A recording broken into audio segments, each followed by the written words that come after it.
Bismillahirrahmanirrahim. Assalamualaikum warahmatullahi wabarakatuh. Halo teman-teman semuanya, apa kabar? Bertemu lagi dengan saya Dodi Ferdiansyah.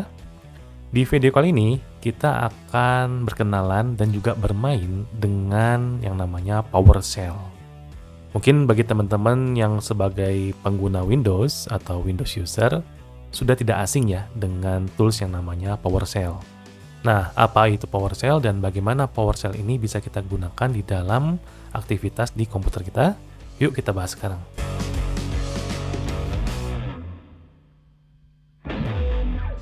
PowerShell ini sebenarnya hampir sama kayak command line atau CMD di sistem operasi Windows. Tapi, pada PowerShell itu sudah dicampur antara command line, fungsi-fungsi bahasa pemrograman, dan juga bahasa pemrograman object-oriented. Karena base dari PowerShell ini menggunakan Microsoft.NET, sebenarnya teman-teman bisa menggunakan PowerShell ini untuk membuat program-program tertentu. Tapi kebanyakan penggunaan dari PowerShell ini biasanya digunakan untuk membuat script-script yang akan dijalankan di sistem operasi. Untuk membuktikan bahwa PowerShell ini sangat powerful, mari kita coba untuk menggunakan beberapa sintak atau command line yang kita gunakan untuk melihat informasi-informasi apa saja yang ada di dalam komputer kita. Untuk membuka program PowerShell, teman-teman cukup mengetikkan di kolom searching pada kiri bawah taskbar. Silahkan ketikkan PowerShell, kemudian nanti muncul logo seperti ini. Kemudian kita langsung klik saja, dan nanti teman-teman akan muncul tampilan seperti ini. Beda ya kayak command prompt ya. Kalau CMD atau command prompt itu background-nya adalah hitam dan tulisannya putih. Kalau misalkan PowerShell itu background-nya biru dan tulisannya putih. Nah, sekarang kita coba bermain-main sedikit tentang komen-komen pada PowerShell ini. Untuk informasi pada teman-teman, di dalam PowerShell ini banyak sekali komen-komen yang sebenarnya teman-teman bisa gunakan. Tapi untuk kasus yang sekarang, kita akan mencoba menggunakan sebuah komen yang berfungsi untuk mengambil atau mendapatkan seluruh informasi-informasi yang ada di komputer kita. Perintah yang akan kita gunakan disebut dengan getWMI_object. Pada perintah getWMI_object ini akan ada parameter yang namanya class. Nah, nanti kelas inilah yang akan kita gunakan untuk mengambil informasi apakah yang ingin kita dapatkan dalam komputer kita. Kayak NetBIOS, kemudian nama komputer, RAM, storage, dan seterusnya. Sebagai contoh yang pertama, kita ingin mencari informasi tentang physical memory di dalam komputer. Maka kita ketikkan perintah getWMI_object. Nah, dalam pengetikannya teman-teman bisa gunakan tab ya untuk melihat komen lengkap dari perintah yang kita ketik. Kemudian spasi, kita tulis parameternya yaitu tadi class, dan kita gunakan kelasnya adalah Win32 Physical Memory. Kemudian kita enter. Nah, teman-teman bisa lihat di sini. Ini adalah seluruh informasi physical memory yang ada di komputer saya. Nah, di sini kita lihat ada 3 informasi karena saya menggunakan 3 keping RAM. Untuk slot yang pertama, saya menggunakan RAM dengan kapasitas 4 GB. Untuk clock speed dari RAM ini adalah 2133. Sedangkan voltasenya itu adalah 1200. Nah, ini adalah manufakturnya. Kebetulan mungkin tidak ada ya manufakturnya di sini, tapi serinya itu ada. Jadi kalau teman-teman searching serinya ini, maka akan muncul di internet RAM jenis seri ini adalah manufakturnya dari Crosshair. Ini yang pertama. Kemudian di slot yang kedua, saya menggunakan RAM dengan ukuran 8 GB dengan clock speed yang sama yaitu 2133 dan voltasenya sama 1200. Nah, tapi di sini kita lihat manufakturnya itu ada Kingston. Jadi merek ini atau merek RAM ini saya menggunakan dari Kingston dengan seri sekian. Ya, kemudian untuk slot yang ketiga, ini saya menggunakan RAM dengan kapasitas 4 GB dengan clocknya sama 2133 dan manufakturnya sama Crosshair ya. Karena saya menggunakan dual channel 4 GB 4 GB. Kemudian saya tambahkan satu lagi dengan ukuran 8 GB. Nah, jika di slot keempat itu saya masih ada RAM-nya, maka akan ada penambahan di bawahnya yaitu untuk informasi slot keempat. Nah, ini adalah komen untuk memperlihatkan informasi dari physical memory yang ada di komputer kita. Kemudian yang kedua, kita akan coba untuk melihat informasi dari prosesor.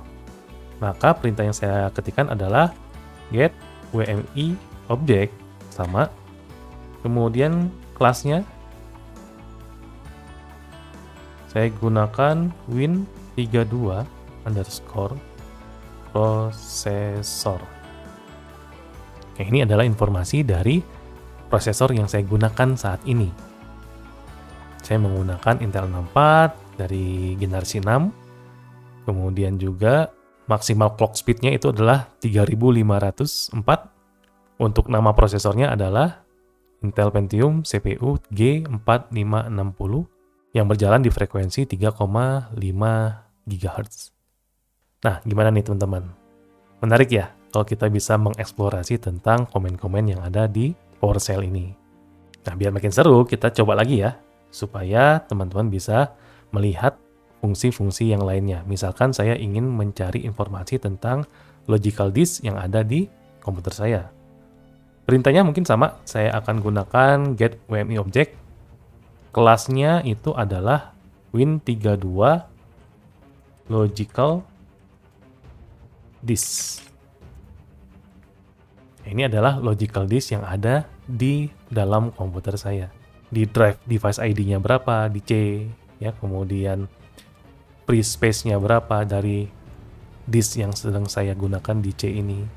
Kemudian size-nya berapa, nama volumenya apa. Kemudian di drive D, free space-nya tinggal berapa, dari ukuran berapa. Ya, kemudian ada E, ada F, ada G.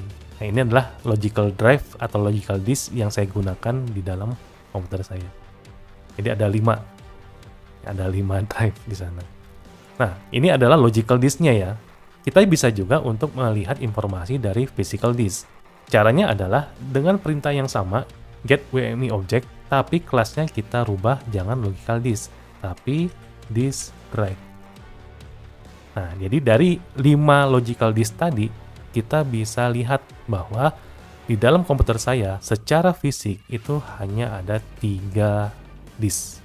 Yang pertama adalah dengan merek SanDisk sekian, kemudian size-nya adalah 120 GB. Kemudian hard disk yang kedua saya menggunakan ST sekian, ini berarti Seagate ya kalau nggak salah ya. Ini seri Seagate. Kemudian size-nya 1 tera. Kemudian yang terakhir adalah Seagate juga dan kapasitasnya adalah 3,2 tera. Nah, inilah contoh dari perintah-perintah dalam PowerShell yang bisa teman-teman gunakan ya. Ini baru contoh get WMI object saja. Sedangkan kalau kita lihat daftar dari get WMI object, kelasnya itu banyak banget. Untuk melihatnya teman-teman ketikkan perintah get WMI object, kemudian minus list, kemudian minus class, kemudian kita cari yang nama kelasnya adalah win32 kasih asterisk belakangnya, biar belakangnya bisa ditampilkan apapun ya, karakter apapun. Nah, kalau kita enter, silakan teman-teman lihat sendiri. Ada puluhan bahkan ratusan perintah atau kelas ya, kelas dari WMI object ini. Teman-teman bisa gunakan satu persatu atau coba satu persatu dari kelas-kelas yang ada di daftar ini. Misalkan, contohnya saya ingin melihat win32 sistem desktop. Nanti dia akan menampilkan semua informasi-informasi yang berkaitan dengan sistem desktop pada komputer kita. Nah, sekarang tinggal teman-teman butuhnya apa, tinggal dicari kelas-kelas yang ingin ditampilkannya apa. Oke, gimana teman-teman? Menarik ya? Silakan teman-teman eksplorasi sendiri untuk perintah-perintah atau komen-komen dalam PowerShell ini. Nanti di video-video berikutnya kita akan coba lagi komen-komen selain WMI object ini. Sekian video kita kali ini, dan mudah-mudahan apa yang saya sampaikan semuanya bermanfaat dan juga berguna buat teman-teman semuanya. Kita bertemu lagi di video-video saya berikutnya. Tetap sehat, keep secure. Assalamualaikum warahmatullahi wabarakatuh.